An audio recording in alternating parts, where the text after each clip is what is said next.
I'm so excited to see you from afar. And I know. I want to introduce, so everybody, welcome to There's a Band in My Basement. This is episode, I don't know what, but this is a fantastic episode featuring Logan Brill, our dear, beautiful songstress from Nashville, Tennessee, who's done a whole lot of things with Valslist over the past 5 years, I would say, right, Logan?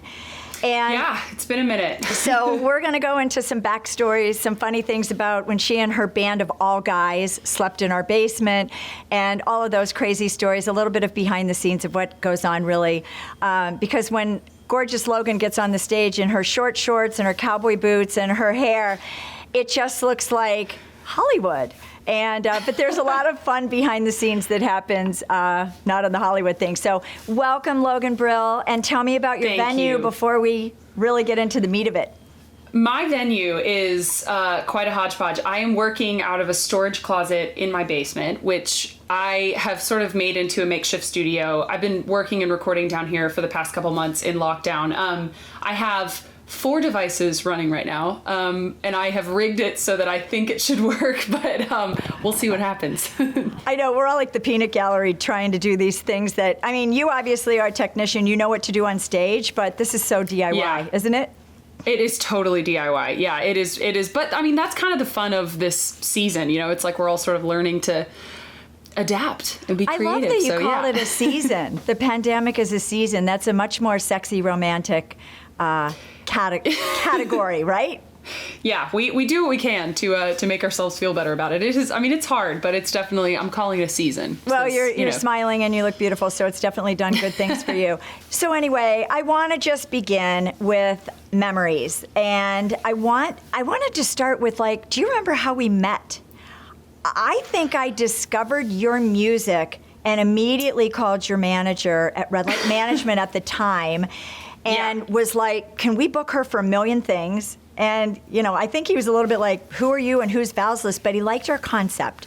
So what did that sound like on your end? Oh man, I do remember it was sort of a novel idea. It was different than a lot of the touring I had been doing because it was these smaller, more intimate. I loved the idea of a house concert because I love being able to interact with audience members one-on-one and really get to know people in that way. And so I remember he sort of called me and he was like, I've got this gig for you with this woman named Val, and I think it's going to be really great. And yeah, the rest is history. I mean, we had so much fun. I love coming up to Chicago area, Winnetka. Everything about it was just really fun. And like I said, just being able to interact with people one-on-one and in smaller groups in a house concert. It's such a comfortable environment to really feel like you can share new songs and stuff. So it's been fun. For the artist, you don't have to compete so much for the noise. You can, because I make the audience be quiet. Remember, I'm sort of scary, but my audience knows me. They've come to a million of our gigs, so they know, like, when she says be quiet, she means quiet, because that's the gift I'm trying to give back to you guys, the artist, you know, so people listen.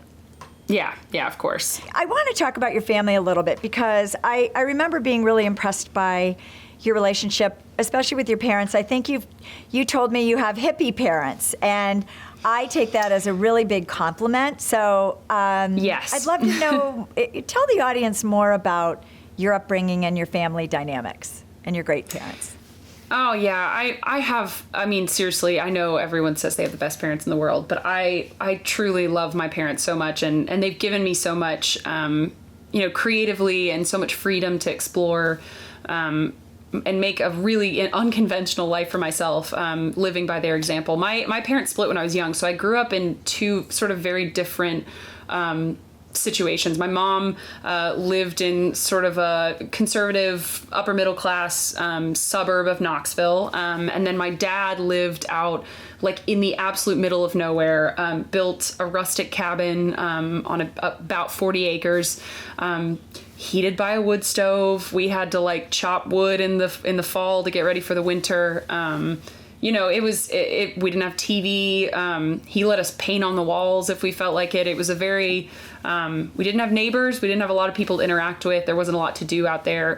But I really believe that, I am the musician that I am because I had so much idle time and he had every instrument ever. And so I would just, play around with his instruments and learn songs that I loved and write songs. And so, and then my mom is a graphic designer, visual artist, and she has always encouraged me to do what I do and continue to be creative. And I send her most of my songs before anyone else hears them, which is pretty nice to be able to do. So, yeah.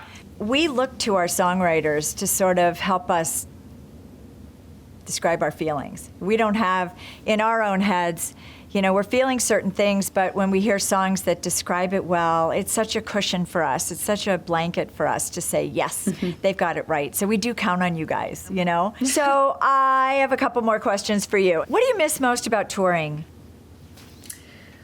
I miss my band. Where are they now? And will they be part of this new project, or will the new project be more solo acoustic?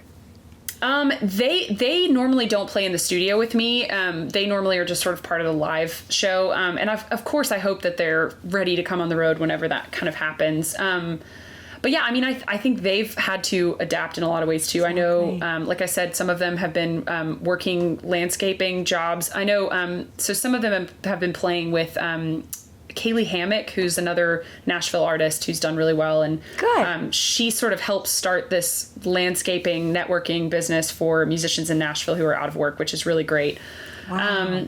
So, you know, I think they're doing that. I think they're doing some recording. I think they're just doing what we're all doing, which is just trying to make ends meet and just wait it out as long as possible. But I miss them a lot. Yeah, and a lot of people don't understand. A lot of people don't understand that sometimes the band is just for the live show. That, you know, you have your solo and the band members in your band might have their own solo project going on. So there are all sorts of ways to do it. It's not always just Fleetwood Mac touring all together all the time. It's just not. Yes.